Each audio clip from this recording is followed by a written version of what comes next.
com a sua presença nessa noite. Estou feliz que temos visitantes, temos a Sandra e a Alicia, right? Deus la bendiga muitíssimo, amém? E todos vocês que vieram aqui nessa noite, que Deus possa estar falando conosco hoje aqui, amém? Eu queria que você abrisse a sua Bíblia para Atos, capítulo 9.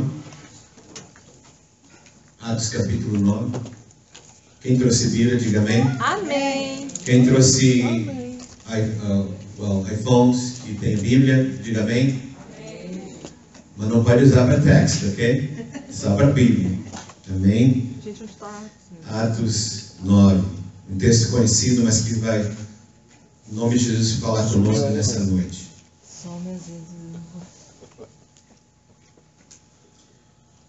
Vamos ficar de pé por um momento. A gente ficou sentado por um tempo. Vamos ficar de pé para ler. Glória a Deus.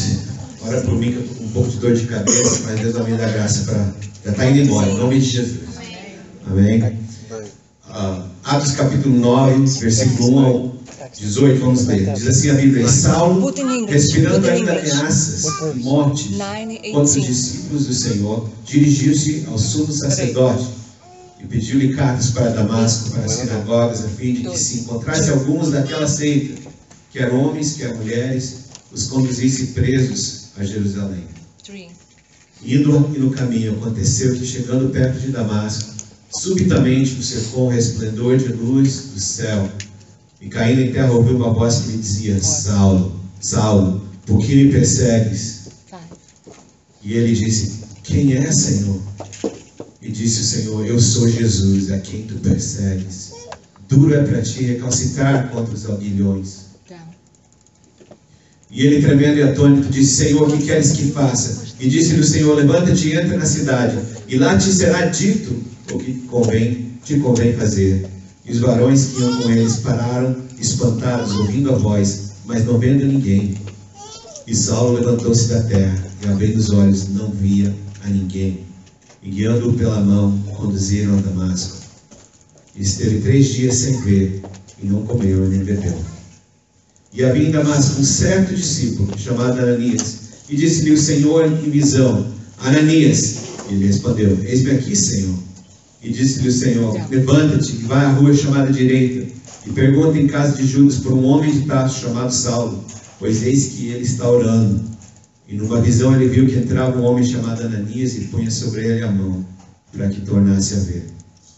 E respondeu Ananias: Senhor, de muitos ouvi acerca deste homem.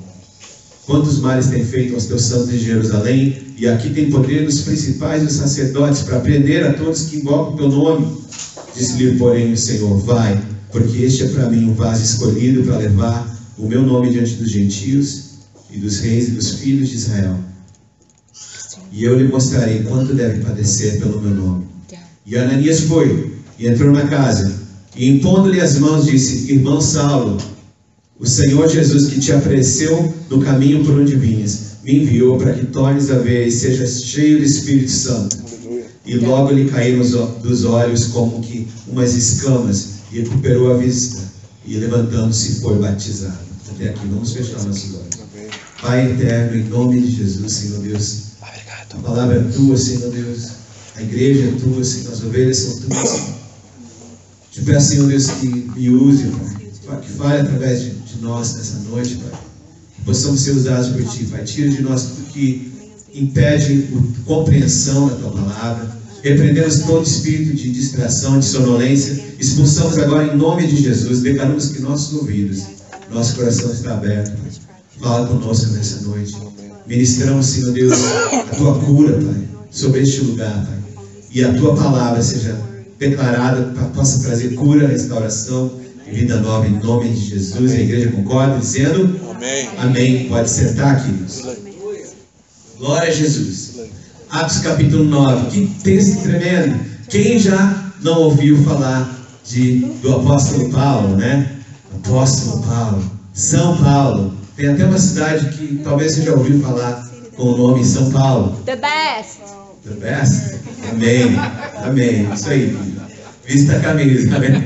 Mas esse homem mudou não somente uma geração, mas através de Jesus ele mudou várias gerações, e até hoje nós aprendemos da vida de Paulo, até hoje nós somos desafiados pela vida de Paulo, um homem que foi um homem tremendo de Deus, um homem que até hoje as suas cartas impactam a vida de pessoas e mudam vidas.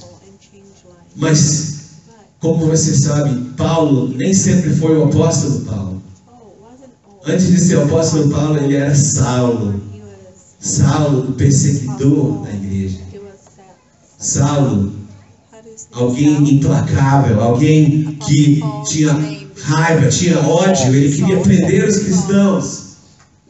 Ele tinha autoridade dos líderes religiosos da sua época para perseguir e condenar os cristãos, porque Saulo era um fariseu, diga fariseu. Saulo era um fariseu, era um homem treinado na lei judaica, ele tinha poder para ir atrás de qualquer tipo de seita, e no caso aqui os cristãos, que era conhecido como uma seita, para acabar com os cristãos. E nessa noite o título da mensagem é Na Contramão de Deus. Na contramão de Deus. Porque nós vemos que nesse texto aqui, Paulo foi alguém que estava na contramão de Deus. O que é contramão? Contramão é quando você entra com o teu carro numa rua que é one way para cá e você entra. Quantos já fizeram essa besteira uma vez? Lá em Chicago, uma vez eu estava dirigindo de noite, eu quase não ia dirigir na Chicago. Eu era jovenzinho, aí estava ali no meio-dia, eu entrei com o meu carro assim, e quando eu já estava entrando eu vi one way, era mão única para esse lado aqui. Eu entrei na contramão. E sabe o que estava me esperando lá?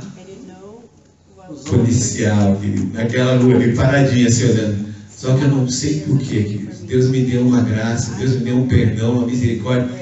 Eles viram, eu olhei assim e fiquei desesperado, virei o carro e fui embora, eles não fizeram nada, glória a Deus. Só Jesus, que nem a música falou, né? Só Jesus. Eu merecia levar um ticket ali, eu acho que ele deve ter ficado com misericórdia de mim. Mas que estar na contramão pode ser algo perigoso. Estar na contramão pode ser algo que causa dano para nossas vidas, pode causar um acidente. E em Atos capítulo 9 nós vemos a dramática conversão de Saulo. Saulo era um homem religioso, um fariseu de carteirinha. Tenta traduzir isso aí para o inglês. Fariseu de carteirinha. Um estudioso, um cara intelectual, um cara que entendia da lei. Só abaixa um pouquinho o volume do microfone, que às vezes eu dou um grito assim, pode. Amém? Não quero estourar a tímpano de ninguém. Agora sim. Ele era um fariseu, um estudioso da lei, um cara inteligente, estudou muito. Ele era um perseguidor dos crentes. Ele era um admirado pelos judeus e temido pelos seguidores de Cristo.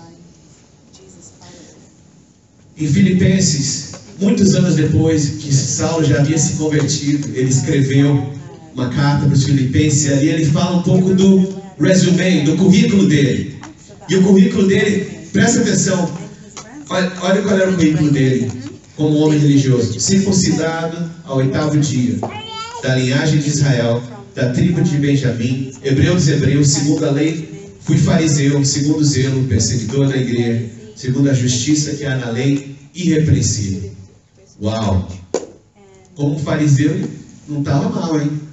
Segundo a lei dos homens, a justiça que está na lei, irrepreensível. Uma pessoa irrepreensível. Era o cara.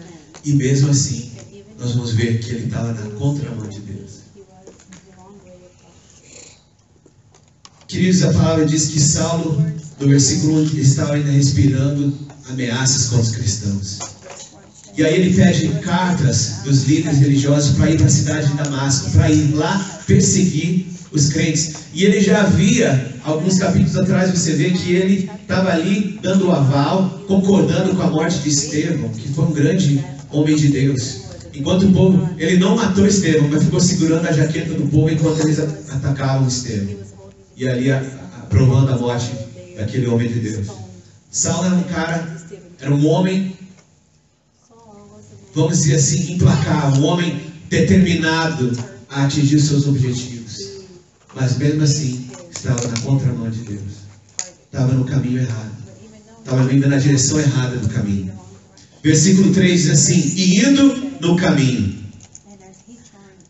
Queridos, ele estava indo a caminho de Damasco. Mas eu queria trazer uma ilustração para a gente. Saulo estava indo num caminho.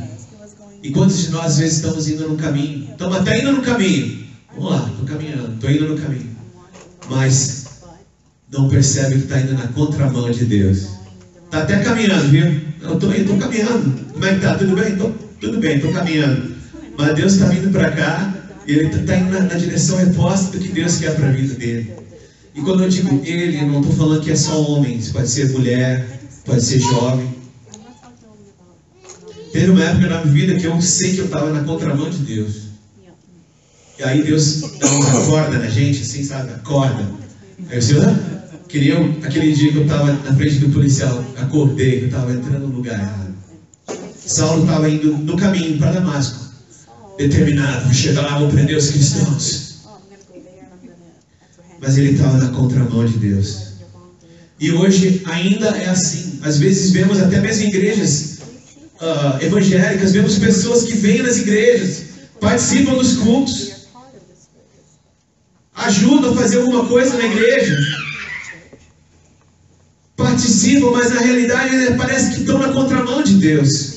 Ainda não tiveram uma experiência verdadeira e autêntica de conversão com Jesus. Esse homem era um homem religioso, um homem respeitado, alguém que tinha retórica, podia falar bem.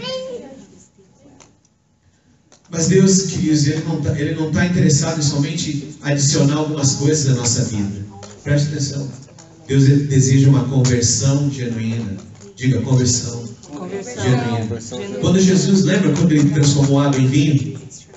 Ele converteu a água em vinho. Foi uma mudança radical.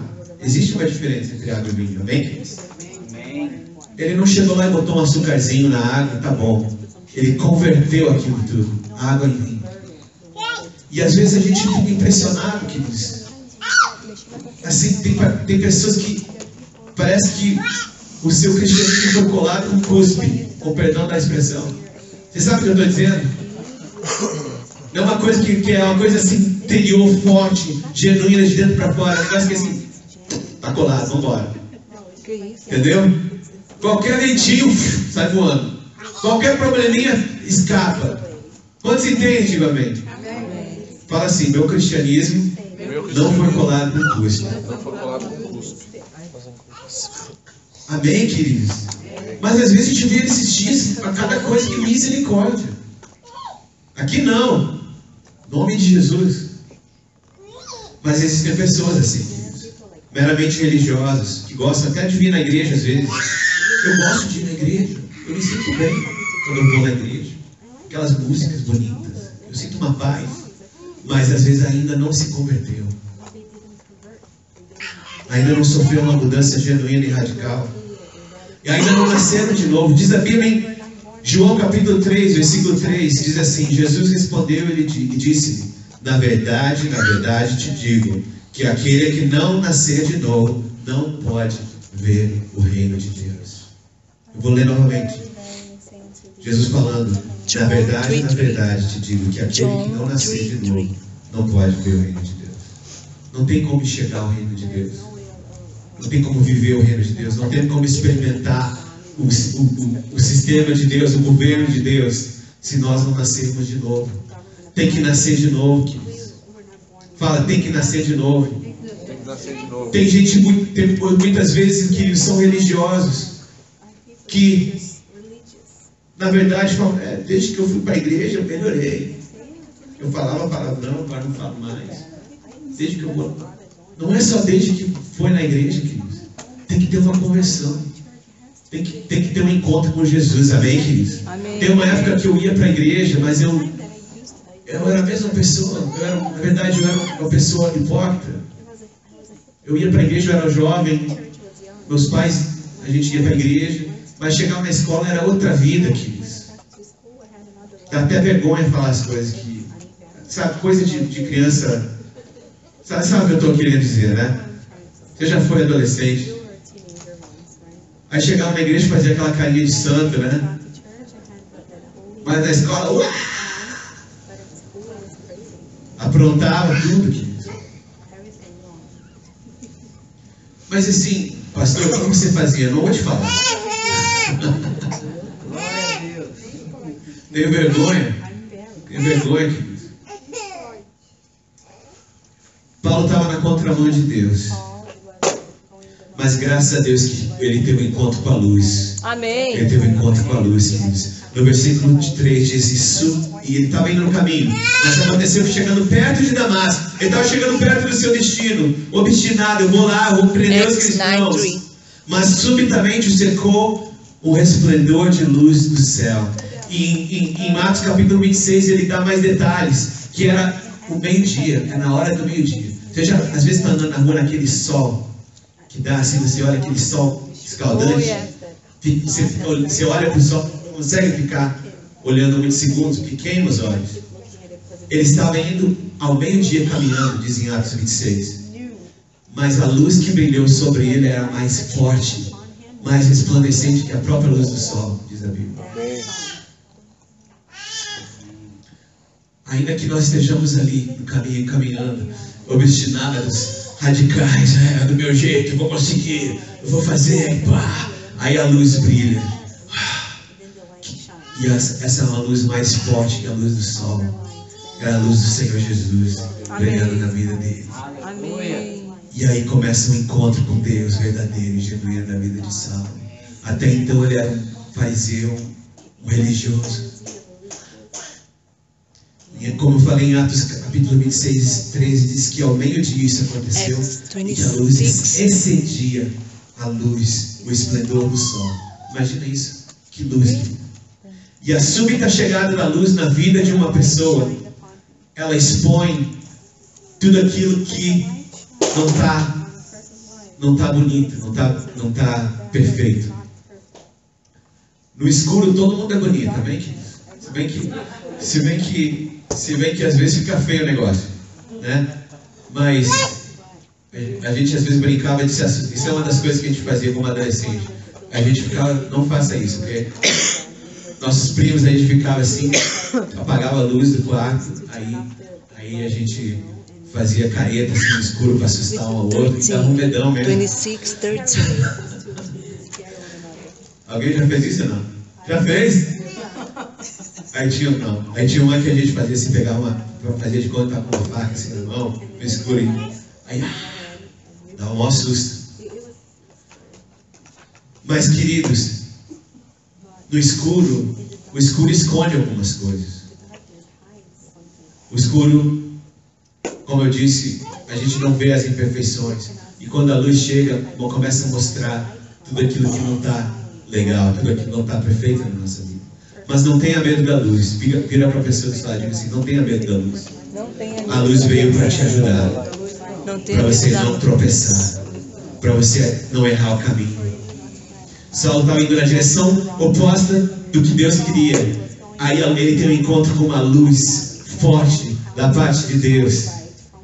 E a luz, ela mostra as imperfeições. A luz esclarece, ela clarifica. A luz mostra quem nós realmente somos. As irmãs que gostam de fazer maquiagem, essas coisas, que eu não entendo muito, mas vai ficar legal, né? Meu Deus. Se você fica... As irmãs, às vezes você pega aquele espelho, já viu aquele espelho assim que põe uma luz em cima? Aí você olha, misericórdia. That's true. Homens de Deus não riam muito alto agora. Aí coloca aquele espelho, você vê as imperfeições. Mas a luz de Deus, ela clarifica, queridos. Ela vem trazer, ela vem revelar aquilo que nós estamos fazendo, mostrando quem realmente nós somos. A luz revela que nós não estamos arrebentando tanto assim. A gente não está, uau, que bênção! E quando a luz chega, Paulo achou que ele estava arrebentando. Estou arrebentando, hein? Mas ele está vindo na contramão de Deus. Está vindo na direção oposta que Deus tinha para a vida dele.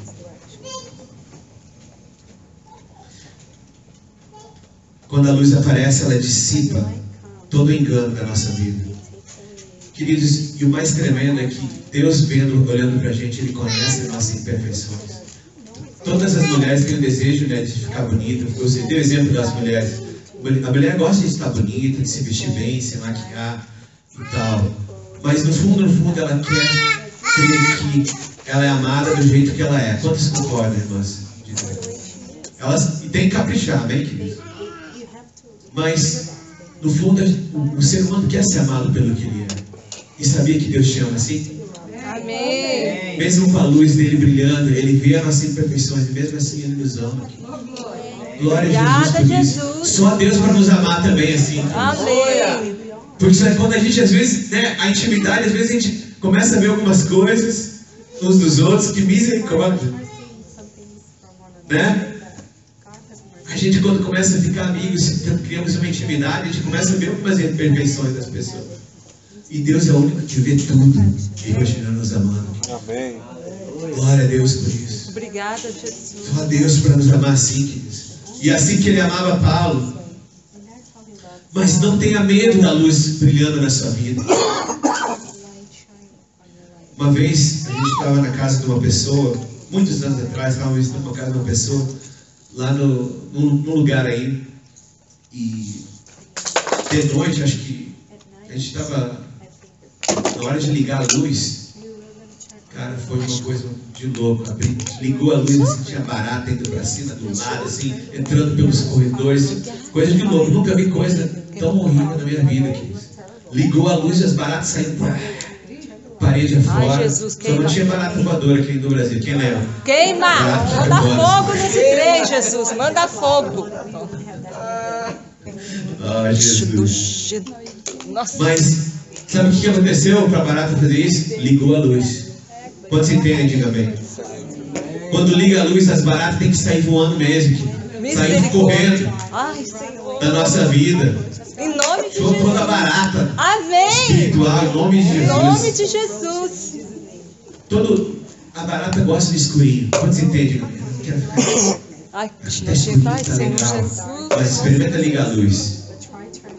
E às vezes a gente está com a nossa vida assim, não muito bem, ainda tem algumas baratas, ainda tem algumas coisas, mas quando ligar a luz, que deixa tudo sair fora mesmo, deixa sair toda a sujeira, deixa Deus tratar dessa nhaca que está agarrada, deixa Deus tratar desse negócio. Amém, querido? Experimenta, imagina se você precisasse fazer uma cirurgia delicada, assim, alguém vai mexer na tua cabeça, assim, Ai, Jesus. dar uma cirurgia ali, fera. Alguém vai mexer no coração. Você queria que o cirurgião trabalhasse no escuro? Não, ele sabe muito, ele manja que no escuro ele resolve. Faz Ele de olho fala, fechado. sai daqui, chofedor, Faz de olho sai dessa. Tá maluco? Deus não trabalha no escuro. Deus trabalha na luz. Diga, Deus Deus trabalha na luz. na luz. Amém. E a luz, ela expõe. Cirurgia não é uma coisa legal de ficar olhando, amém, queridos? Tem gente que desmaia se olhar um negócio desse. Eu acho que eu ia desmaiar vendo o cara aberto assim. Eu morro. É sinistro. Mas tem que ser feito na luz. Querido.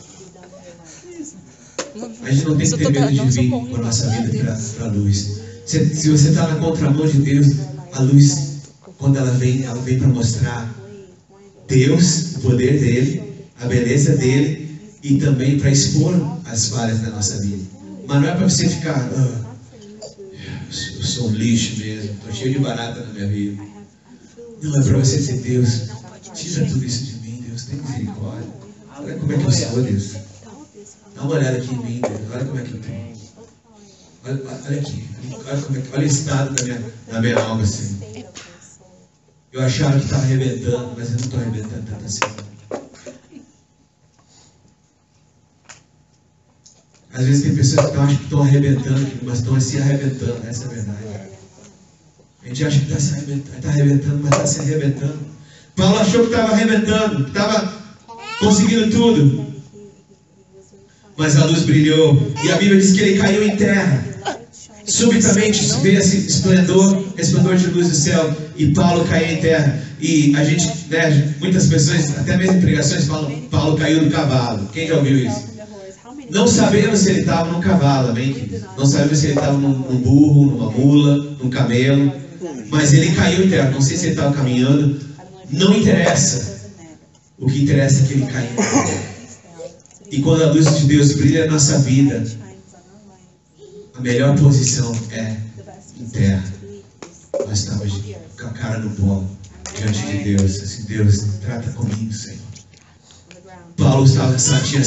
Saulo saiu com a intenção de destruir todo mundo. Eu vou arrebentar, vou conseguir, vou prender.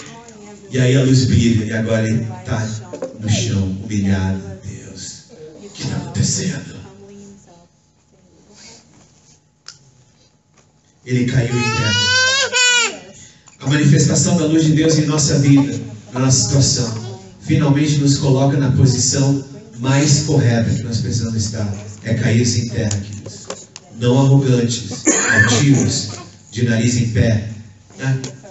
Aquela pessoa que anda sempre: eu sou bom, eu manjo de tudo. Não, baixa a bola, baixa a bola. Vira para a pessoa do seu lado e diz assim: baixa a bola. Como é que traduz isso para o inglês?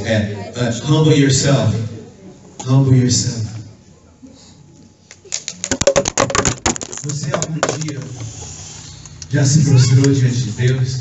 É a coisa mais gostosa você se prostrar na frente de Deus. Você já teve encontro com a luz de Deus, a ponto de você: Deus, é você. A melhor posição é para eu me prostrar na tua presença. Saulo só ouviu a voz de Deus quando ele se prostrou. Quer ouvir a voz de Deus na sua vida? Quer ouvir a voz de Deus? Amém. O melhor lugar é prostrar. Deus, fala comigo agora. Ele fez isso. Ele ouviu uma voz, queridos.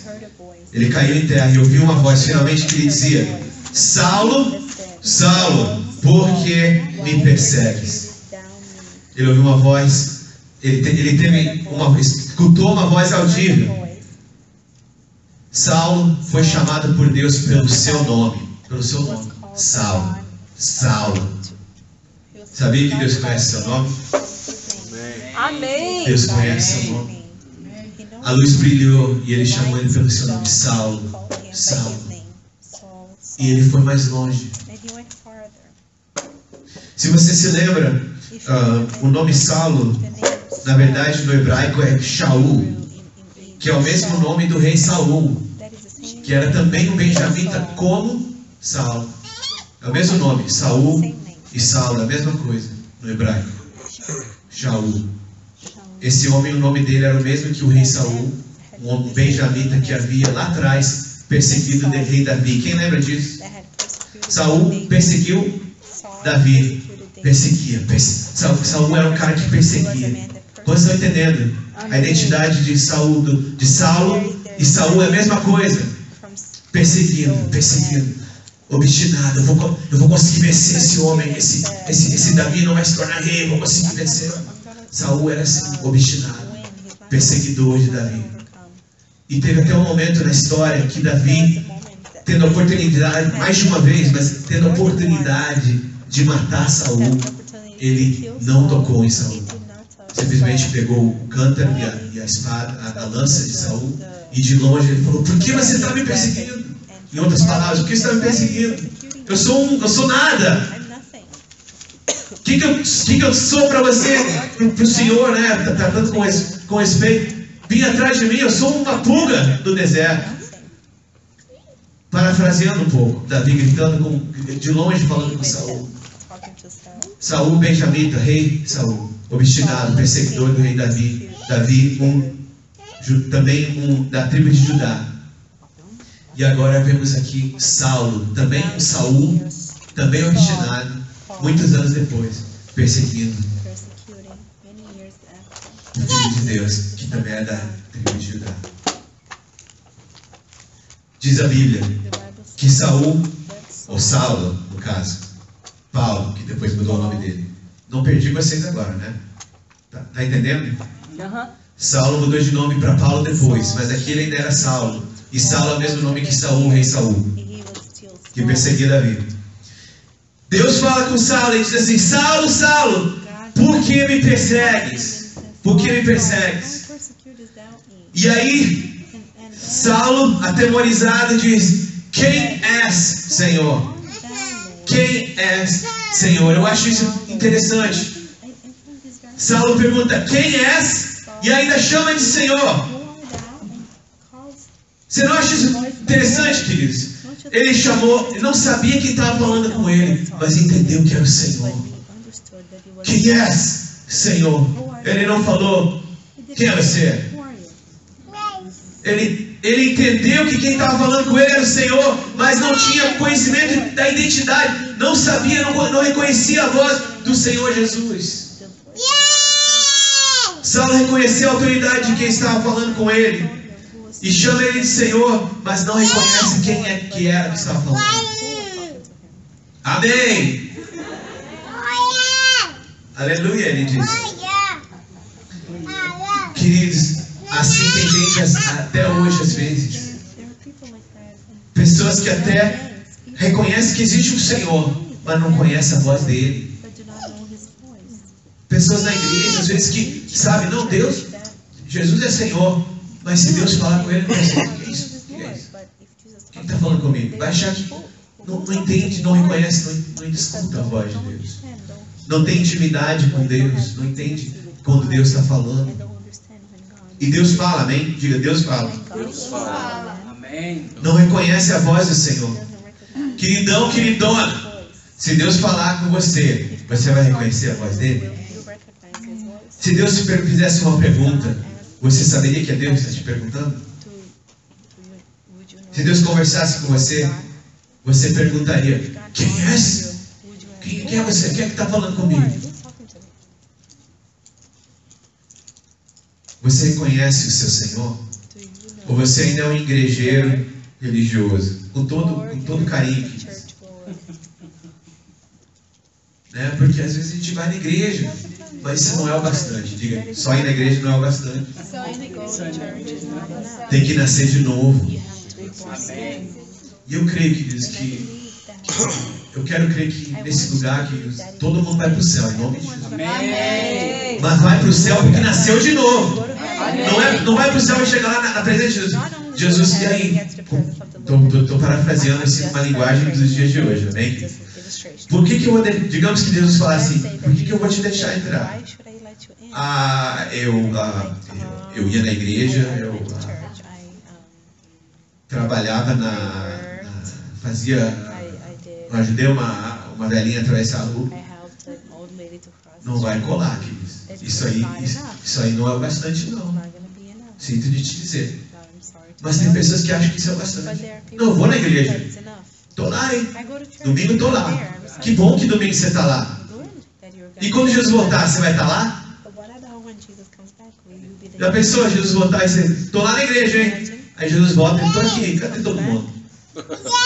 Estou aqui. E aí, o que aconteceu? Está amarrado em nome de Jesus. Em nome de Jesus. Em nome de Jesus, querido. Você reconheceria a voz de Deus ou você seria um religioso, igrejeiro? Saulo não reconheceu a voz do seu Senhor, mas Deus, graças a Deus, estava falando com ele. E aí ele fala: eu sou Jesus, a quem tu persegues. Saulo é introduzido à pessoa de Jesus, não é introduzido a uma seita, a uma religião, um dogma humano, um tradicionalismo religioso. Não, ele é introduzido à pessoa do Senhor Jesus. Aí ele aprende que Jesus é o Senhor. E mais ainda, Deus fala para ele: Jesus fala: você está me perseguindo. É duro para você chutar contra, recalcitrar contra os aguilhões. O aguilhão era algo que usavam contra os bois. O trabalho com os bois, eles trabalhavam com os bois assim: tinha um ferro pontudo e ali eles dominavam os bois.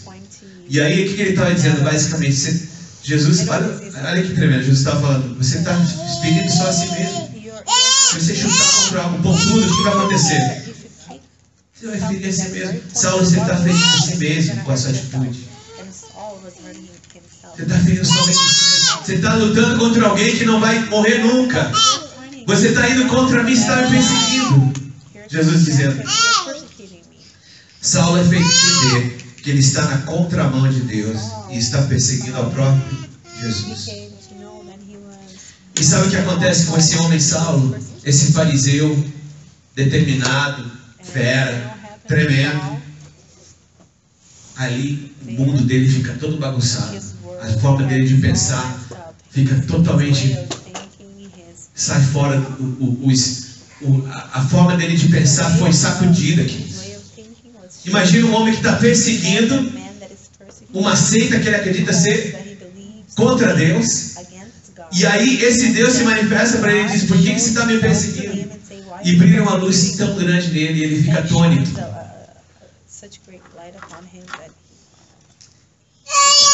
Essa revelação mexe com as bases de Saulo.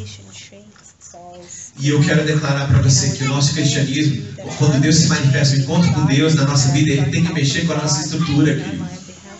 Tem gente que trata a sua vida com Deus como se fosse uma decisão. Não, eu decido continuar, eu decido viver para Deus. Não, parece que é uma decisão entre um Big Mac ou um Whopper. Uma decisão entre um Whopper with cheese ou um Quarter Pounder with cheese. Não, é decisão entre um Ford ou um Chevy. Não é assim, queridos. É uma decisão tremenda que nós temos que fazer.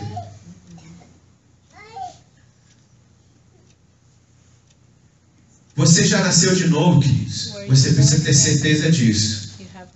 Jesus disse: é necessário nascer de novo. Pergunta para a pessoa do seu lado: você já nasceu de novo? Já nasceu de novo. Esse homem teve um encontro com a pessoa do Senhor Jesus e a vida dele foi totalmente, vamos dizer, foi no bom sentido, ela foi bagunçada, mas ficou melhor, foi organizada. Quantos entendem, diga bem? Porque ele era obstinado: eu vou conseguir, eu vou vencer. Aí Deus vem, tira tudo fora do lugar e começa a reposicionar. Mas antes disso teve que tirar aquilo tudo que ele achava que era correto. E às vezes nós somos assim, queridos. Estamos cheios de achismos nas igrejas. Pastor, essa palavra eu já ouvi um monte de vezes. Eu ia pregar melhor. Eu sou bom. Né? As pessoas às vezes acham que estão arrebentando, queridos. Mas nós precisamos de uma conversão genuína, queridos. Amém. Esse homem teve um impacto com a glória de Deus. E sabe qual foi a atitude dele? Depois, no versículo 6 diz assim: e ele tremendo e atônito. Que interessante. O mesmo homem que alguns minutos atrás, algumas horas atrás, estava bufando. Vou contra os cristãos. Agora ele estava tremendo. O que está acontecendo? Esse homem agora tremendo e atônito disse: Senhor, que queres que eu faça? Que queres que eu faça? E essa é a pergunta que uma pessoa genuinamente convertida tem que fazer: Senhor, o que tu queres que eu faça? Não seja feita a minha vontade, mas a tua vontade, Senhor. E queridos, para a gente viver o caminho de Deus, tem que saber, tem que ser capaz de falar essa palavra para Deus. Deus, não é a minha vontade, é a tua vontade, Senhor. Não, eu gosto assim e tal. Não, é isso que eu quero. É isso que você quer, mas o que Deus quer para você? Qual é a vontade de Deus?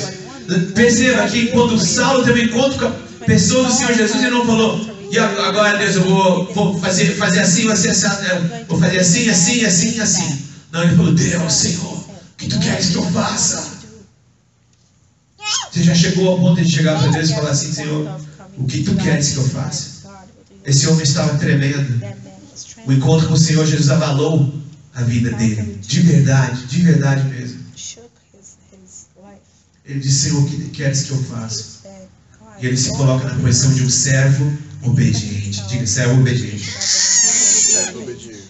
A conversão genuína produz em nós um abandono à nossa velha forma de pensar e de ser, e um novo desejo de simplesmente obedecer ao Senhor. Quando a gente verdadeiramente está arrependido, que nós começamos: não, Deus, essa forma de pensar não é mais a minha forma de pensar. A partir de hoje, Deus, eu vou viver assim, vou viver para Ti. Aí você começa a caminhar e Deus vai te capacitando. O problema é que as pessoas têm, como minha esposa falou, tem o coração dividido. Será que é isso mesmo que eu quero? Será que é Deus mesmo? Ah, mas isso aqui está me chamando. Ah, é tão fã fazer assim. É fã, mas aonde vai levar isso no final disso? Jesus nunca falou que o mundo não é tão...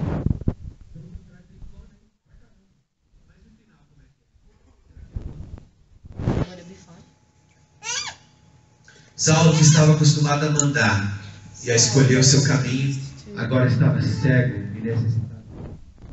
Imagina esse homem determinado. Vamos, sigam meus bons, vamos embora. E aí agora ele está falando: por favor, me ajuda. Eu não estou mais conseguindo enxergar. Mas isso é algo bom para a gente. Quando você tem um impacto com a glória de Deus, quando a gente tem um impacto, tem um encontro com Deus, e Ele mexe com a nossa forma de pensar, aí a gente fica como que cego.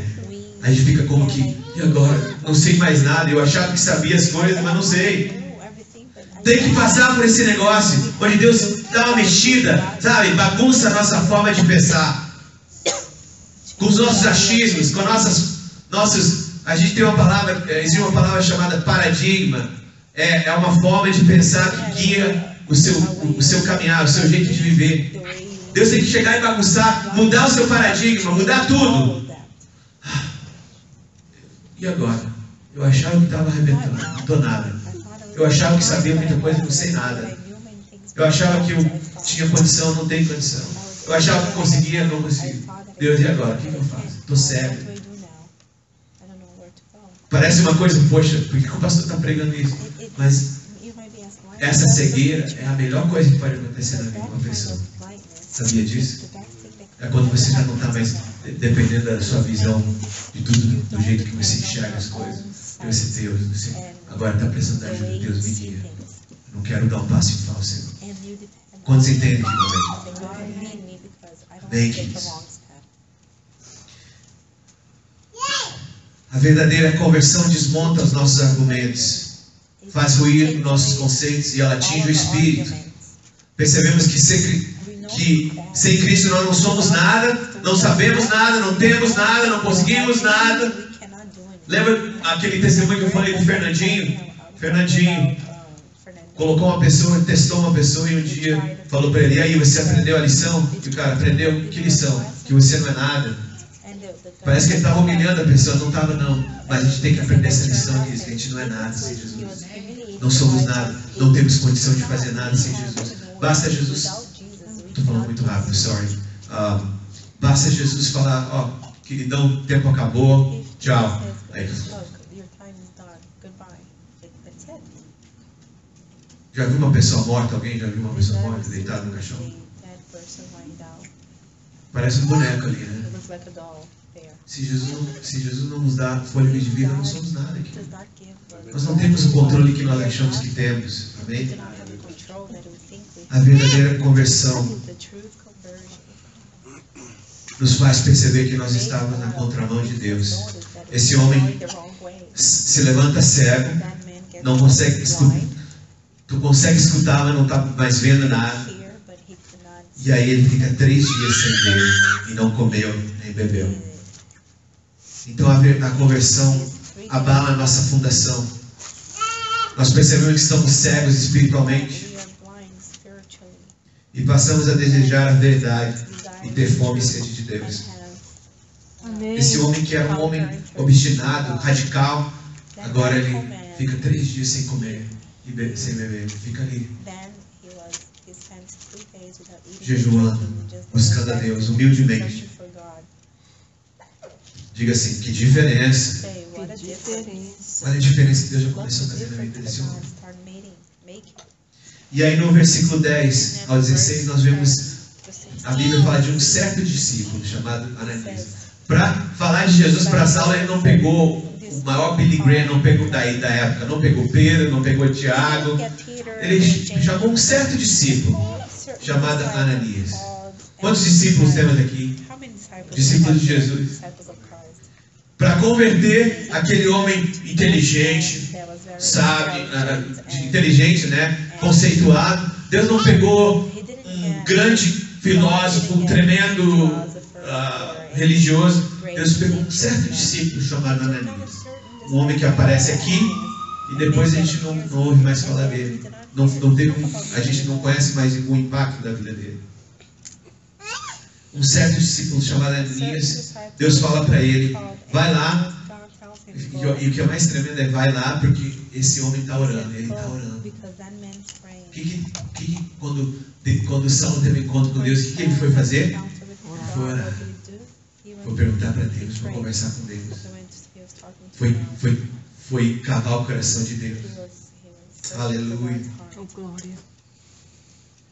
Deus usa um certo discípulo e fala a respeito de Saulo. E Ananias obviamente falou para o Senhor, Saulo é o camarada que está perseguindo os cristãos. O Senhor está me dizendo para ir lá falar com ele. Ele está perseguindo, ele está levando o povo para a cadeia. E aí Deus fala uma palavra que se você deixar entrar no seu coração, você vai fazer algo na sua vida. Ananias questiona e fala, Deus, esse homem é um homem perigoso, um homem perseguidor, implacável. E aí Deus fala para ele, disse-lhe porém o Senhor, vai, porque este é para mim um vaso escolhido. Aleluia. Aleluia.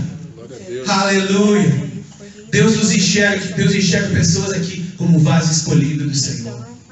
E olha, tem pessoas que não estão aqui hoje, mas também são vasos escolhidos. E Deus está perguntando onde estão os Ananias, discípulos simples, que não conhecem muito de teologia, não conhecem muito de nada, mas está disposto a obedecer a voz do Mestre, que fala, vai lá e fala do meu amor para essa pessoa. Quem sabe você vai falar de Jesus, vai ser o próximo Paulo, o próximo evangelista, grande evangelista. Onde estão os Ananias de Deus? É a minha pergunta. Tem pessoas, Deus, quem sabe Deus está olhando para você e está dizendo assim, você é um vaso escolhido, meu filha minha. Você é um vaso. Não olhe para a sua capacidade, olhe para o que eu vou fazer na sua vida. E Deus ainda fala para ele, para Ananias, que ia mostrar para Saulo ainda tudo que ele havia de sofrer pelo nome dele. Ananias então obedece. Glória a Deus. Vai, entra na casa e coloca as mãos sobre Saulo e diz assim, irmão Saulo, olha a fé desse homem. Saulo não tinha falado que ia se converter nem nada, mas Deus já vai, ele está orando. Ele vai lá e já fala, irmão Saulo, e ora por aquele homem. Deus me enviou aqui. E aí ele fala, Deus me enviou aqui. O Senhor Jesus que apareceu no caminho por onde vinhas me enviou para que tornes a ver e seja cheio do Espírito Santo. Esse irmão é uma canela de fogo mesmo.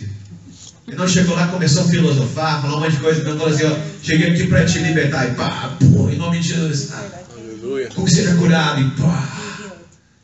É ação. Os homens gostam de ação, né? As mulheres gostam de romance, mas os homens gostam de ação. Tem que explodir carro, tem que rolar tiro, explosão, sangue, né? Meu Deus. O Ananias chegou assim, ó, vim aqui o Senhor apareceu para ti, pá, botou a mão na cabeça dele, pá, aí saem as escamas dos olhos de Saulo e finalmente ele consegue enxergar. A obediência e a fé de Ananias causou isso. Nós precisamos falar do amor de Cristo aos perdidos, queridos. Tem pessoa lá fora chorando. Essa estratégia de dar a volta no quarteirão abençoando, isso não é uma ideia do homem não, queridos. Isso é um mandato do Senhor para a gente ir pregar. Saulo volta a ver. A conversão genuína faz com que as escamas dos nossos olhos, escamas espirituais caiam dos nossos olhos. E passamos a ver a beleza da pessoa do Senhor Jesus Cristo. Não a religião humana, não os bons costumes somente, mas quem Jesus realmente é e quanto Ele nos ama. Queridão, eu não vim para Jesus, já ouvi muita pregação quando era criança, mas eu não vim para Jesus até que eu entendi o quanto Ele me amava. Porque eu vi muito pregador pregando um monte de coisas, pregando contra rock and roll, pregando contra TV, cinema, pregava contra tudo. Mas quando eu entendi que Deus me amava, apesar de eu saber como eu era, me amava mesmo assim. E aí finalmente eu me encontro com o amor do Senhor, me encontro com a pessoa do Senhor. E é isso que a gente tem que ter, queridos. Tem que ter um encontro com a pessoa do Senhor Jesus. Tem que saber, a Bíblia diz, provai e veja que o Senhor é bom. Deus é bom. Diga, Deus é bom. Deus é bom. God is good. All the time. All the time. All the time. All the time. God is good. God is good. Quando Saulo levanta, e eu já estou concluindo, mais uns 50 minutos eu termino, bem? E logo lhe caíram os olhos, não, caíram dos olhos como que umas escamas e recuperou a visão, recuperou a vista, e olha o que ele fez, ele levantando-se, foi batizado. Diga, foi batizado. Foi batizado. Quando uma pessoa se converte genuinamente, não tem que o pastor ficar torcendo, beliscando, vamos batizar. Quando você vai batizar? Não, a pessoa levanta, não, pastor, quando é que vai ser o próximo batismo? Põe meu nome aí que eu quero ser batizado. Porque quando a pessoa tem um encontro com Jesus, ele quer obedecer Jesus. Pastor, como é que é? Tem que dar o dízimo? Ah, é? 10%? Ah, beleza. Coloca aí na lista. Você dizimita aqui para frente. Tem que evangelizar? Amém. Vou começar a evangelizar. Não tem, com perdão da palavra, não tem frescura. Amém, queridos? Tem gente que parece de misericórdia. A pessoa, né, virou evangélico 10 anos atrás, mas não quer batizar. Que coisa é essa, querido? Me explica isso. Não, eu estou esperando quando estiver pronto. Tu quer esperar até morrer para se batizar? Tem gente que fica assim, não, eu vou me batizar, mas eu não estou me sentindo ainda que eu estou com a minha vida 100% e tal. Aí fica postergando. O que Saulo fez quando ele se converteu? Ele se levantou e foi batizado. Diga, tem que se batizar. Cristão tem que se batizar, queridos. Esse verão tem que ter um batismo aqui na igreja, em nome de Jesus. Amém. Em nome de Jesus. Fala assim, pastor. A Bíblia diz, não é palavra do homem. A Bíblia fala que quem crê e foi batizado será salvo. Tem gente que fica barganhando. Não, lá na frente eu me batizo. Fica esperando por quê? Deus mudar a Bíblia? Ele já falou, se creres e for batizado, será salvo. Você crê em Jesus? Amém. Crê que Ele morreu por você? Amém. Então quem está esperando? Batiza. Saulo não ficou de brincadeirinha, não, eu vou me esperar me evangelizarem melhor. Uma vez eu conversei com um cara e falou assim, agora eu estou mais evangelizado. Como é que é isso? Antes ele não estava bem evangelizado, então não, agora eu estou mais evangelizado. Mas você se batizou? Se converteu mesmo? Porque, queridos, um dos sinais que a pessoa está verdadeiramente convertida, ela faz uma confissão pública. Não é? Deus sabe do meu coração. Eu sou um igrejeiro profissional. Desde que eu vim para a igreja, eu parei de fumar, parei de falar palavrão. Só estou na pornografia, na bebida, mudou de vício, não mudou nada. Está entendendo, querido? A conversão genuína, ela mexe com a gente, querido. Eu sou do old school. Que a pessoa é convertida mesmo, não tinha esse negócio de, mais ou menos, eu estou mais ou menos evangelizado. Não, querido. Ou é ou não é.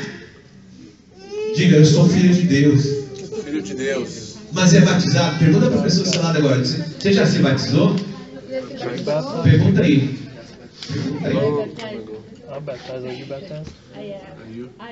Querido, uma vez, não sei se isso é verdade, mas teve um não é para assustar não, mas teve um camarada que ficava só dizendo, não, um dia eu vou me batizar, quando eu estiver mais velho eu vou me batizar. E passava ano e entrava ano, pessoas se convertiam, se batizavam. E ele, não, um dia eu vou me batizar quando eu estiver mais velho.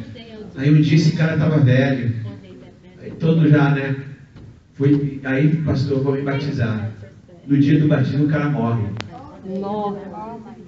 Vai ficar esperando o quê? Não, um dia eu me batizo. Dá a sua juventude para Deus, querido. Não dá o resto para Deus, não. Dá o melhor para Deus. Vamos ficar de pé, em nome de Jesus. Jair, por favor. Você é realmente convertido ou está na contramão de Deus? Saulo era um cara fera. Saulo era um cara bonitão. Fico imaginando. Saradão. Inteligente. religioso, fera, mas não tinha nascido de novo. E o que acontece, queridos? Algumas vezes nós estamos convencidos que estamos bem. Eu tô bem. Eu vou na igreja, eu gosto, sinto paz, mas isso não é critério para ir para o céu, não. Critério para ir para o céu não é que você gosta de ir na igreja.